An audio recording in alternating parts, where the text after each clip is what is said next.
сайхан байцгаана уу гамбайр байна. За цахим аюулгүй байдлын талаар ярилцах дараагийн бичлэгээ хүргэж байна. За энэ удаагийн бичлэгээр болохоор бүгдээрээ хүүхэд цахим орчинд хэрхэн аюулгүй байдлаа хангах вэ? Бидний хэрхэн аюулгүй байдлыг хангаж өгч чадах вэ? За тэгээд ямар нөлөөллүүд хор оршихуйд учирч болох вэ гэдэг талаар ер нь ярилцъя. За энэ хүү сэдвийн талаар ярилцуулсан шалтгаан нь юу вэ гэхээр Австралид байдаг нэг ах над руу ер нь бол тийм асуулт явуулсан байгаа. За хүүхэд нь болохоор ингээд YouTube-д аягүй их бичлэг үздэг. Гэхдээ нөө YouTube-д болохоор ингээд тэр хүүхэд санал болгож байгаа тийм suggestion хийж байгаа бичлэгүүд нь болохоор тэр хүүхэд үзэж болохооргүй тийм бичлэгүүд байна. За энийг хэрхэн одоо зохицуулах вэ? Ер нь ингээд Цахим Орчинд хүүхдээ ер нь хэрхэн одоо ямар бичлэг үзэх одоо ер нь юу хийж байгааг нь хэрхэн яаж мэдэх вэ? Яаж хянах вэ гэсэн асуулт байсан. За тэгээ үүнтэй холбоотой би өөрийнхөө одоо ер нь мэдлэг дээр болон дээрээс нь бас их судалж ганц өөр мэдсэн зүйлс дээрээ тулгуурлаад хөнгөн ярилцъя гэж бодлоо. За нэг тэгээд юуны төрөнд болохоор бид нар яг Цахим Орчин за тэгээд одоогийн хүүхдүүд одоо яг төрж байгаа болон одоо яг төрөөд одоо ингээд байж байгаа өсөж байгаа хүүхдүүд яг шал өөр одоо бидний хүүхд байсан наснаас шал өөр орчинд байгаа гэдгийг нэгт ойлгох хэрэгтэй. Тэгээд дээрээс нь эцэгчүүд нь гэсэн тэрнтэй санал нийлж дээрээс нь өөрсдөө тэр одоо зүйлд бэлдэх хэрэгтэй гэж. Яг тэгэхээр бид нар бага байхад бол ямар ч утас байхгүй, ямар ч интернет байхгүй, компьютер гэж мэдэхгүй тийм байсан бол одоо 3 настай хүүхэд, 4 настай хүүхэд, 5 настай хүүхэд аав ээжийнхээ утсыг аваад интернет орчин, YouTube-д ороод юм үзэж чинь, нэг бол утсаар нь тоглож чинь. Тэгэхээр энэ бүхэндээ бид нар нэгд эвлэрэх ёстой. Тэгээд дээрээс нь энэхүү үйлдэлүүд хэрхэн хариу үйлдэл үзүүлэх вэ? Дээрээс нь ямар хор нөлөөлөл учирч болох вэ гэдгийг маш сайн ойлгох хэрэгтэй. За тэгээд сайхан нэг бас миний нэг уншсан нэг эрдэмтлийн өгүүлэлтээр болохоор хүүхэд одоо интернет байгаа одоо муухай одоо буруу мэдээллүүдээс болон хүүхдийн одоо оюун санаа болон хүүхдийн одоо хөгжил хэрхэн нөлөөлөл одоо хор уршиг үзүүлдэг вэ? Мөн дээрээс нь гэр бүлийн байдал одоо тухайн зүйлд хэрхэн нөлөө үзүүлдэг вэ гэсэн судалгаа бас байсан. Тухайн судалгаанаас одоо харахад бол интернет байгаа одоо буруу тушаа мэдээллүүд эсвэл одоо насан туршидтэй зориулсан мэдээллүүд бичлэгүүд бол хүүхдийн одоо оюуны хөгжилд маш одоо сөрөг нөлөөтэйгээр одоо ер нь сөрөг нөлөөг үзүүлдэг гэсэн тиймэрхүү судалгаа гаргасан. Дээрээс нь гэр бүлийн хүүхдтэй эрхэн ойрхон байгаа. Тэгээд дээрээс нь эцэг ялангуяа одоо аавынхан одоо бага насны хүүхдүүд эрхэн ойрхон байгаа вэ гэдэг маань болохоор хүүхдийн тухайн одоо өөрийгөө интернет орчинд одоо өөрийгөө тусгаарлах ч юм уу эсвэл интернет орчинд хит автах ч юм уу иймэрхүү зүйлүүд дээр маш их нөлөө үзүүлдэг юм байлээ. Тэгээ мөн дээрээс нь болохоор тав болон түүнээс одоо бага насны хүүхдүүд ер нь утас болон интернет одоо ямар нэгэн байдлаар тийм дэлгэцтэй ойрхон одоо байх хугацааг нь ер нь хязгаарлаж өгөх ёстой.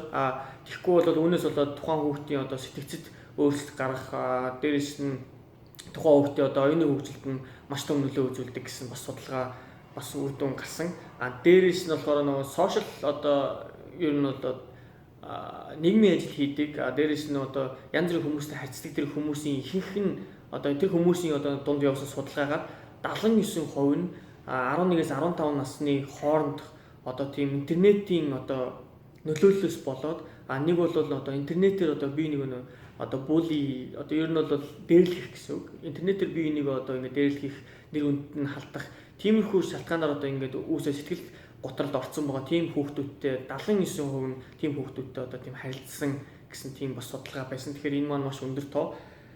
За тэгээд бас нэг судалгаа болохоор Norton ингээд компаниас cyber security компаниас болохоор гаргасан нэг судалгаар болохоор 4 одоо шатны дөрвөн өөр төрлийн үзүүлэлт байгаа. Энэ нь болохоор ер нь бол зөвхөн хүүхдүүд зориулсан одоо 15-аас доош насны одоо хүүхдүүд зориулсан тийм судалгаа, хүүхдүүдээс авсан судалгаа байгаа.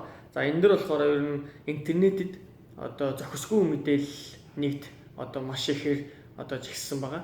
Хоёрт нь болохоор chat room friends буюу одоо нөгөө нэг ямар нэгэн байдлаар одоо тэр хүүхдүүдтэй одоо чат үүсгэхдээ тухайн хүүхдүүдтэй одоо дотносох. Гэхдээ тэр өөр одоо аккаунтаар ч юм уу одоо жишээ нь Facebook нэг нөхөр одоо зүгээр нэг жижигхэн өөр бага насны хүүхдийн зургийг тавиад яг цаана нь болохоор тэдний тэр хүүхдийг тэр зургийг ашиглаад бага насны хүүхдүүдтэй харилцах, найз болох иймэрхүү үйл явдлууд иймэрхүү одоо тред буюу одоо хандлагууд бас маш их хоёрт одоо орж ирж байгаа. За гуравт болохоор cyberbullying буюу ер нь бол цахим гэмтэргээр нэгээ доромжлох тэрнээс болж нөгөө хүүхэд маань сэтгэл одоо санааны хямралд одоо өртөх те. Дээрээс одоо жишээ нь цахим дээр чи бол тийм танаа гэр бүл чинь тийм гэдэг одоо пост бичих ч юм уу те. Нэг бол комент бичих. Тэрнээс болж тухайн хүүхэд маань маш их депресд ордог байгаа. За тэгээ сүүлийнх нь болохоор онлайн scams буюу тухайн хүүхдүүдэд одоо ер нь бол одоо бага насны хүүхдүүд дээрээс нь ер нь бол учраа олоогүй байгаа хүүхдүүд болохоор ямар нэгэн байдлаар тийм scam эсвэл одоо advertisement хариу үйлдэл үзүүлэх нь бидний одоо хариу үйлдэл үзүүлэхээс бол маш их байдаг. Тэгэхээр тэрийг ашиглаад янз бүрийн тийм одоо scam ч юм уу эсвэл янз бүрийн хандлагын чанартай тиймэрхүү мэдээллүүд маш их чиглэсэн байна гэсэн ийм дөрвөн төрлийн одоо өндөр үзүүлэлттэй үр дүн бол гарсан байгаа.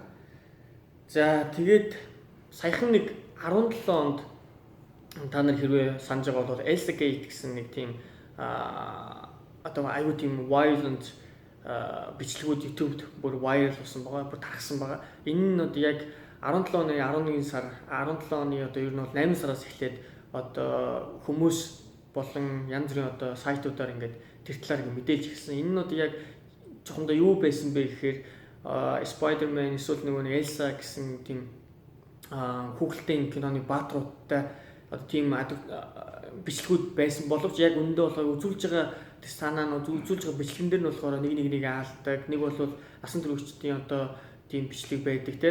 Яг тэр үүнээс болоод хүүхдүүд болохоор одоо хүүхдүүдийг итгэжсэн нөгөө баатрууд нь янз бүрийн тийм одоо байж болохгүй үйлдэлүүд хийгээд эхлэнгүүт тэр хүүхдүүдийн өөртөө итгэл дээрээс нь итгэжсэн юм ингээд буруу болоод хувирангууд тэрнээс болоод ингээд ментал оюун санааны одоо хямралд орох ч юм уу иймэрхүү үйлдэлүүд маш их гарч ирсэн. За тэгээд 17 оны 11 сар ер нь бол 11 сар за ер нь бол 17 оны 8-аас ингээд 11 сар хооронд иймэрхүү одоо юмнууд явж байгаа. 17 оны ингээд яг сүүлээр болохоор 17 оны сүүлээр болохоор YouTube болохоор одоо энд ингээд одоо бидний энэ эсрэг хариу үйлдэл одоо аавна гэж зарлаад тэгээд нийтдээ бараг 270 аккаунт 150 мянган гаруй тийм бичлэгүүдийг устгасан байгаа. Дээрээс нь болохоор бараг 400-аад мянган тийм бичлэгүүдийн одоо доорх комментуудыг за тэгээд дээрээс нь бас маш олон одоо 2 сая гаруй тийм бичлэгүүд болон одоо бичлэгүүдийг тэр нэг шеэрлэгдсэн subscribers-уудыг бүгдийг ингэж бол одоо remove хийсэн байгаа. Тэгээд үүнтэй адил холбогдуулаад бас YouTube болохоор parental account гэдэг одоо эцэг эхийн хяналтанд байдаг тийм аккаунтуудтай бас шаардлагуудыг хөрвүүлсэн. Тэгээд дээрээс нь өөртөө одоо эцэг эхчүүд болон одоо эсвэл YouTube user-ээс ирж байгаа тэр репортуудад үзүүлэх, хариу үйлдэл үзүүлэх тэр одоо үйл явцаа бол сайжруулах гэж хийж болно. Тэгээ мөн дээрээс нь саяхан бас нөгөө нэг Америктуудыг одоо нэг хүүхдийн тухай одоо тийм хууль байдаг. Children's Online Privacy Protection Act гэдэг ер нь бол байдаг. 1998 оноос ахуулаад хэрэгжсэн нэг тийм ер нь бол акт байгаа. Тэрнтэй холбоотой YouTube болохоор саяхан одоо ингээд иймэрхүү контент хийдэг. Одоо YouTube рүүдээ болохоор ингээд за энэ бичлэг чиний хийж байгаа бичлэг чинь хүүхдүүд зориулсан уу зориулаагүй юу гэдэг тийм одоо шалгууруудыг тавиад хэрвээ зориулсан бол яг ямар одоо юунд нь хэсэгт нь багтахгүй гэх мэтлээ ингээд иймэрхүү юунуудыг бол YouTube рүүдээ бас иймэрхүү шаардлагуудыг дөнгөж саяхнаас бас хэрэгжүүлж эхэлсэн байгаа. За тэгээд яг үүнтэй холбоотой бас нэг юм байна. Ер нь ингээд иймэрхүү одоо юунууд зөндөө байна л да одоо ийм хор нөлөөнүүд ер нь бичлэгүүд одоо YouTube-д байгаа контентууд нэг бол Facebook-д байгаа янз бүрийн бичлэг ингээд cyberbullying эсвэл ингээд интернет байгаа зохисгүй мэдээллүүд гэдэг. Үүнтэй холбоотой ер нь ингээд ямархуу үйл явцууд ингээд болдгоо ихээр. За YouTube бол ингээд иймэрхүү үйл явц болж байна. Дээрээс нь орон болохоор өөрсдийн гэсэн одоо тийм хүүхдийн тухай тийм онлайнд одоо ер нь хүүхдүүд хэрхэн байх вэ гэсэн тийм актуудыг бол хэрэгжүүлдэг. За одоо жишээ нь гэх юм бол United States буюу одоо Америкт бол миний дүнгийн сайхан хэлсэн Children's Online Privacy Act гэдэг энэ байж байна. За энэ дээр болохоор 13-аас 15 насны одоо ингээ хүүхдүүд ингээ доошо насны хүүхдүүд л жишээ нь гэх юм бол одоо YouTube-д ингээ ямар нэгэн байдлаар тийм 13-аас доош насны байх юм бол аккаунт нээж болохгүй. Заавал одоо эцгийн хяналттай ч юм уу тиймэрхүү байдлаар одоо YouTube-д аккаунт нээж бичлэг өдрүүд одоо оруулах ч юм уу тиймэрхүү байдлаар хандна. Дээрээс нь хүүхдийн талаар одоо тийм бичлэг information одоо ер нь мэдээллийг цуглуулж байгаа тийм байгууллага байх юм бол энэхүү актийн хүрээнд ажиллана гэх мэтлийн ингээ байгаа. Дээрээс нь одоо Европ гэх юм бол бид GDPR гэдэг одоо ярьж байгаа. Яг GDPR гэж ярьж байгаа ч гэсэн энэ нь болохоор яг тийм high level яригдж байгаа. Одоо ер нь бол одоо онол талдаа яригдж байгаа гэх юм уу. Яг practical болохоор яг одоо хүүхдийн одоо онлайн дах аюулгүй байдлыг хэрхэн хангах вэ тал дээр чүүчүүд дутмаг байгаа гэж ер нь бол үзэг яригдаад байгаа. Тэгээ дээрээс нь болохоор за энэ итгэл болохоор бас ингээд энэ тал дээр бас маш одоо нухастайгаар хандж үзэж байгаа Бразилд байна.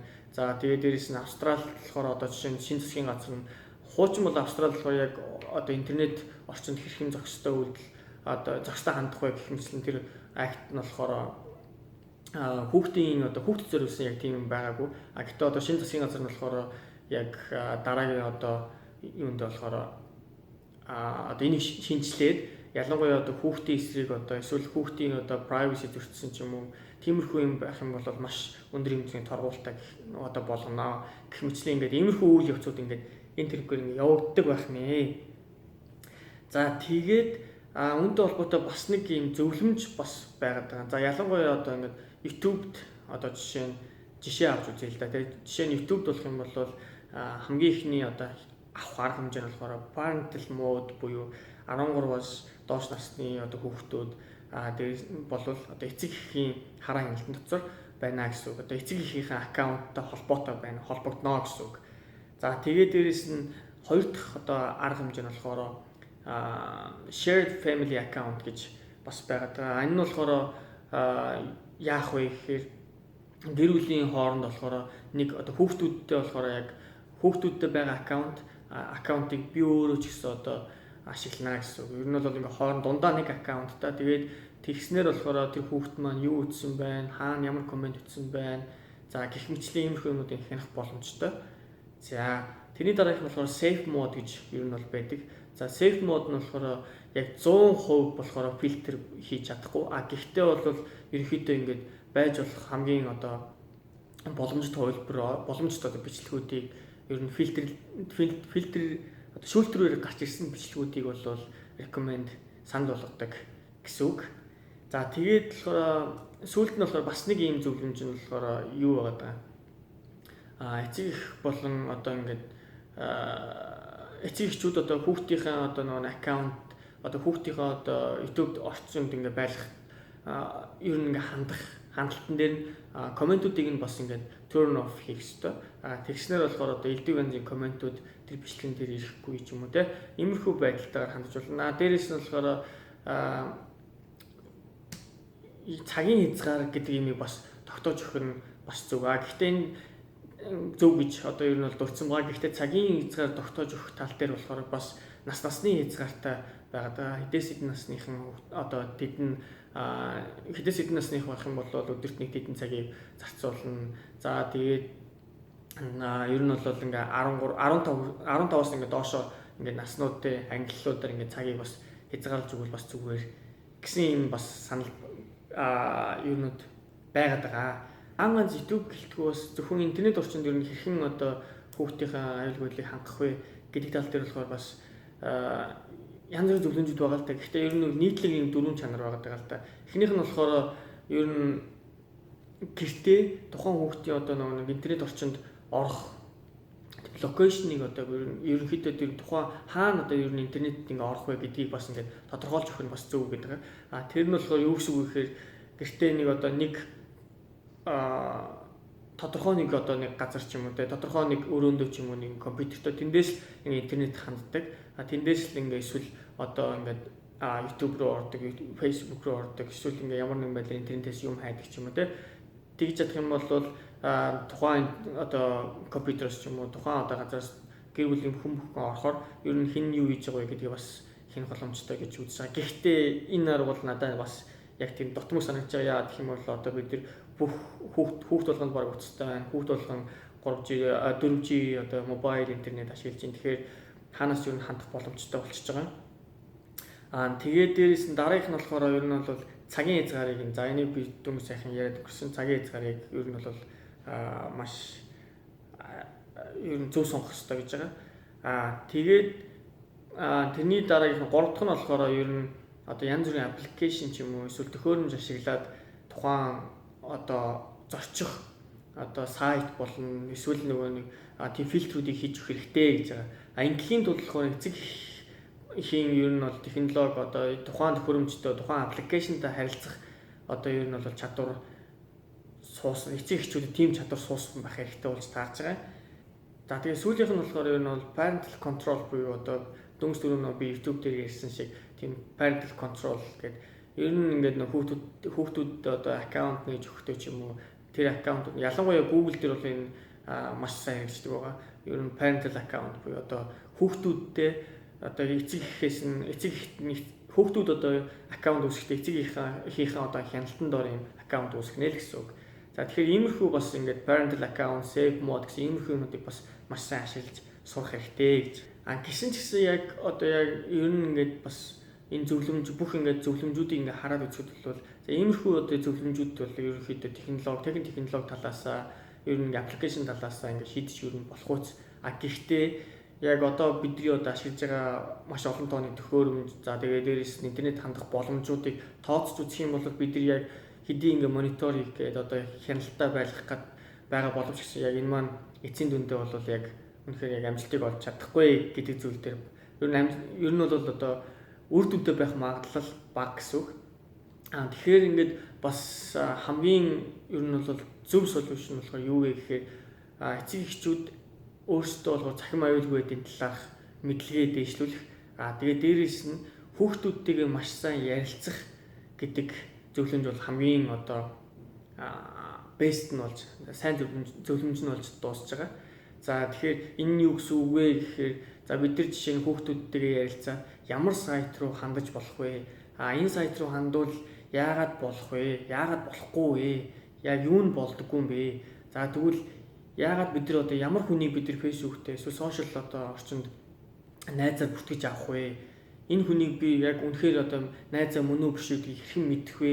Гэх мэтлэн иймэрхүү зүйлүүд дээр нь ярилцаж зөвлөгөө өгөх. За тэгээ чи ямар хүмүүстэй фэйсбүүк эсвэл ингэ сошиал орчинд харилцаж ийн вэ? За тэгээ мөн дээрээс нь цахим орчинд тухайн хүүхдийг одоо дээрлэх ч юм уу, ямар нэгэн байдлаар занал хийх ч юм уу, иймэрхүү байдал үүсэх юм бол хэнд мэдээлэх вэ гэдгийг бид нар бас маш сайн ойлгох хэрэгтэй. Иймэрхүү зүйлийн эсрэг ямар хариу үйлдэл авах хэрэгтэй вэ? Хэрхэн одоо бид нар тэрэнд одоо реакц үзүүлэх хэрэгтэй вэ гэдэг тал дээр бид нар маш сайн ярилцах хэрэгтэй. Ингэж чадах юм бол бид нар хүүхдэд цахим орчинд хүүхдийн аюулгүй байдлыг хангах одоо боломжтой. За тэгээд дээрээс нь хэлээд хин ч ер нь онлайн орчинд танигдахгүй ямар нэгэн байдлаар одоо тухайн хүүхдэд ч юм уу эсвэл танай гэр бүл занал хэлэх бүрэн боломжтой. За тэгэхээр дан ганц хүүхд гэлтгөө бас ингээ өөрсдийнхөө цахим аюулгүй байдалд одоо аюулгүй байдлыг маш сайн хангах хэрэгтэй. Үүний тулд бид нар багахан хэмжээний одоо юм ядаж энэ үндсэн мэдгэдэггүй үндсэн ухтгуунуудаа бүгдээрээ бас ингээд судалж бас ингээ янз бүрийн мэдээллүүдийг хүмүүсээс авах хэрэгтэй. За тэгээд энэ хүү бичлэгээ ерөнхийдөө иймэрхүү байдлаар дуусгая. Тэгээд та нарт бас санал болгох зөвлөмж тэгээ өөрсдийнхөө бас өөрсдөндөө тохиолдсон тиймэрхүү кейсүүд байх юм бол санал бодлоо хуваалцаарай. Дээрээс нь манай улсад буюу Монгол улсад хэрэгжиж байгаа яг ийм аюулгүй байдлын орчинд одоо цахим орчинд хүүхдийн аюулгүй байдлыг хангах ямархуу одоо тийм акт ямархуу тийм хууль дүрмүүд хэрэгжиж байгаа вэ, бодлогууд хэрэгжиж байгаа вэ тал дээр хэвээ мэдээлэлтэй хүн байгаа бол бас энэ талаар санал сэтгэлдээ хуваалцаарай. За тэгээ илүү их бичлэгийг илүү их мэдээлэлтэй танилцах хүсвэл миний YouTube сувагт subscribe дараарай. За тэгээд бүгдээрээ дараагийн зочинд эсвэл дараагийн бичлэгээр уулзтлаа. Түр баяртай.